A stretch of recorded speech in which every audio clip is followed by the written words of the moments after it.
পড়ে টাপুর টুপুর নদী এলো গান, শিব ঠাকুরের বিয়ে হলো তিন কন্যাদান।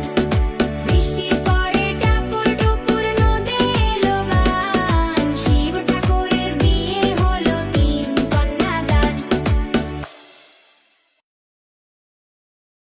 আমাদের মুভি কিডস টিভি চ্যানেলটি অবশ্যই সাবস্ক্রাইব করে রাখবে এরকম আরো মজার মজার ভিডিও পেতে। আবার দেখা হবে পরের ভিডিওতে। টাটা।